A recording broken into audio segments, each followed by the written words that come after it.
आइए अब हम लोग सीटेट ईवीएस के नेक्स्ट पार्ट पर चर्चा कर लेते हैं। देखिए इसका जो वेरी फर्स्ट पॉइंट है वो है कि चूहों में देखने की क्षमता कम परंतु सूंघने, छूने तथा स्वाद वाली क्षमताएं बहुत ही तीव्र होती है। यानी कि ये जो चूहा है ये देख कम सकता है बट ये चीज़ों को सूंघ कर, छू कर या स्वाद लेकर बहुत ही सेंसिटिव तरीके से समझ जाता है कि ये किस प्रकार की वस्तुएं हैं, चीज़ें हैं। क्लियर?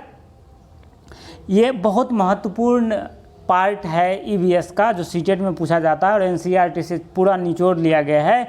इसीलिए इस पॉइंट को मिस ना करें, एक भी पॉइंट को, और सारे के सारे पॉइंट को अच्छी तरह से ऑब्जर्व कर ले ताकि आप लोगों को सीटेट के एग्जामिनेशन में ईवीएस से एक भी क्वेश्चन ना छूटे। क्लियर? इसका जो नेक्स्ट पॉइंट है वो है कि हांगकांग के लोगों को सांप खाना पसंद है। जब भी सांप खाने की इच्छा होती है हांगकांग के लोगों को तब वो होटल में जाकर लिंगहू फैन खाते हैं। देखिए लिंगहू फैन एक प्रकार का खाना है, डिश है जो हांगकांग में बनाया जाता है और स्पेशली ये सांप को मार करके और सांप का बनाया हुआ डिश लिंगहू फैन कहलाता है। क्लियर? उसके बाद जो नेक्स्ट पॉइंट है वो है कि कश्मीर के लोगों को सरसों के तेल में बनी मछली बहुत पसंद है। जनरली लोग सरसों के तेल में ही खाते हैं बट कश्मीरियों को सरसों के तेल में बने मछलियाँ बहुत ही ज़्यादा पसंद होती है। उसके बाद जो नेक्स्ट पॉइंट है वो है कि गोवा के लोगों को नारियल के तेल में बनी मछली खाना पसंद है। देखिए जनरली लोगों को क्या होता है कि सरसों के तेल में सब कुछ खाना पसंद होता है बट गोवा के लोगों को नारियल के तेल में मछली बना हुआ खाना बहुत पसंद है। अब जो नेक्स्ट पॉइंट है वो है कि हरी मिर्च तोता खाता है। यानी कि ये जो तोता है उनको हरी मिर्च बहुत भाता है और वो जनरली तोता हरी मिर्च को खाता है। क्लियर? उसके बाद जो नेक्स्ट पॉइंट है वो है कि उल्लू की गर्दन पीछे तक घूम लेती है। यानी कि ये जो उल्लू है ना ये अपने गर्दन को पूरा स्ट्रेट वे में पीछे तक घुमा सकती है। क्लियर? अब जो है ये पॉइंट ये बहुत महत्वपूर्ण है। देखिए लुई ब्रेल फ्रांस देश के रहने वाले थे। ये लुई ब्रेल साहब है, ये चित्र में आप लोगों को दिख रहा होगा और ये फ्रांस के एक निवासी है। ब्रेल एक मोटे कागज़ पर एक नुकीले औजार से बिंदु बना करके लिखा जाता है जैसा कि ये चित्र में आप लोगों को दिख रहा होगा। ब्रेल कागज़ पर हाथ फेरकर पढ़ा जाता है। यह 6 बिंदुओं पर आधारित हो। देखिए ये क्वेश्चंस काफ़ी बार सीटेट के एग्जामिनेशन में रिपीट हो चुका है और काफ़ी बार ये रिपीटेड क्वेश्चंस है कि ये जो ब्रेल लिपि होती है वो कितने बिंदुओं पर आधारित होती है। तो आप लोगों को डायरेक्टली कितना कर देना है, 6 बिंदुओं पर आधारित होती है। क्लियर?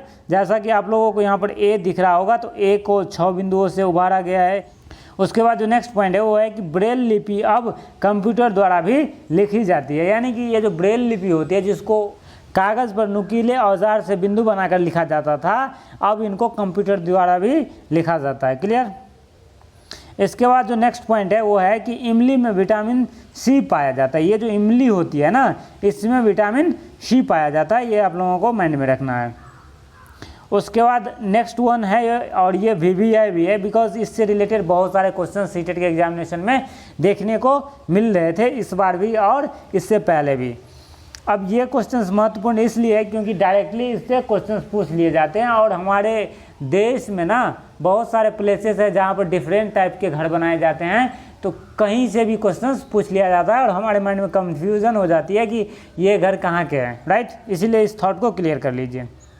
देखिए असम के घर, असम में बारिश बहुत होती है इसलिए वहाँ घर ज़मीन से लगभग 10 से 12 फुट ऊंचे बने होते हैं। जैसे कि आप लोगों को चित्र पर दिख रहा होगा ये असम के घर है, ये दोनों के दोनों और इनकी हाइट लगभग 10 से 12 फुट ऊपर है क्योंकि बारिश के समय में ना इस तरह से कुछ पानी लग जाती है घर के अगल बगल में। क्लियर? इन्हें मजबूत बांस के खंभों पर बनाते हैं और घर अंदर से लकड़ी के बने होते हैं। देखिए ये जो घर होती है ना ये अंदर से भी लकड़ी के या फिर बांस के बने होते हैं और इसको मजबूत बांस के खंभों द्वारा ऐसे ऐसे ऐसे करके ऊपर तक ले जाया जाता है 10 से 12 फुट। क्लियर? अब जो नेक्स्ट पॉइंट है वो है कि मनाली के घर जो हिमाचल प्रदेश में पड़ता है। देखिए मनाली एक्चुअल में एक पहाड़ी इलाका है, यहाँ बारिश बहुत होती है और बर्फ़ भी पड़ती है। क्लियर?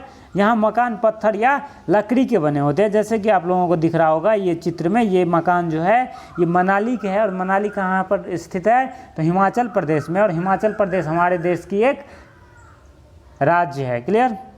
तो ये यहाँ की जो घरें होती है वो पत्थर या लकड़ी की बनी होती है। अब नेक्स्ट पॉइंट है राजस्थान के घर। देखिए यहाँ बारिश बहुत कम होती है। राजस्थान में क्या होती है, बारिश बहुत कम होती है, मरुस्थलीय क्षेत्र है राजस्थान, और गर्मी खूब पड़ती है। घर मिट्टी के बने होते हैं, कहाँ, राजस्थान में। क्लियर।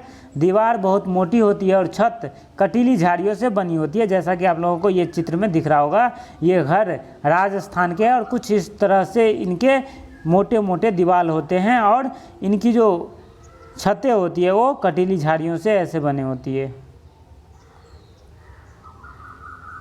अब नेक्स्ट पॉइंट है कि दिल्ली भारत की राजधानी है, और यहाँ की इमारतें बहुत मंजिलें होती हैं। देखिए बहुमंजिले इमारतें कहाँ होती है तो दिल्ली में होती है। ये चित्र आप लोगों को दिख रहा होगा, और ये चित्र दिल्ली का है, और दिल्ली हमारे देश की राजधानी है। यहाँ पर बहुमंजिले इमारतें देखने को मिलते हैं।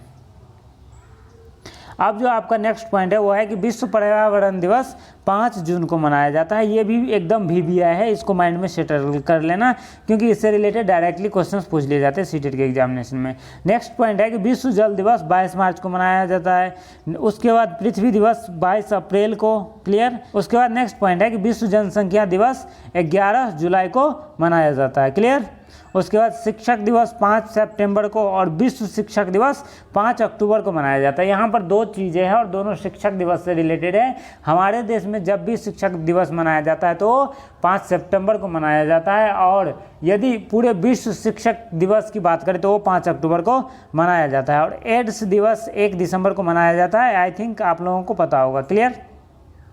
अब नेक्स्ट पॉइंट जो है इसका वो बहुत महत्वपूर्ण है। देखिए यहाँ से डायरेक्टली क्वेश्चंस पूछ लिए जाते हैं कि सांप एवं केचुए को किसान का दोस्त माना जाता है, क्योंकि सांप चूहों को खेत से बेदखल करता है एवं केचुए मिट्टी को उपजाऊ बनाता है, और दोनों किसी न किसी रूप में किसान की मदद ही करते हैं, और केचुए और सांप को किसान का दोस्त माना जाता है। हमारे देश में पाए जाने वाले सांपों में से केवल 4 तरह के सांप ही बहुत जहरीले होते हैं, जिसमें पहला होता है नाग, दूसरा होता है करे, तीसरा दुबोइया, और चौथा अफाई होता है। यहाँ पर मिसप्रिंट हो गया है, यहाँ पर अफाई होना चाहिए। क्लियर। उसके बाद जो नेक्स्ट पॉइंट है कि सांप के जहर को ख़त्म करने के लिए सीरम, जो सांप के जहर से ही बनाया जाता है, का उपयोग किया जाता है। जब भी किसी को सर्प डांस करता है उस समय जो उसका इंजेक्शन लगता है वो सांप से बनाया हुआ सीरम का इंजेक्शन लगता है। क्लियर। सांप के जहर से ही बनाया जाता है वो। तो फ्रेंड्स यहीं तक थी आपकी आज की क्लास। मिलते हैं नेक्स्ट क्लास में, तब तक के लिए जय Hind, all the very best, and keep learning, keep staying with Madhubani academy.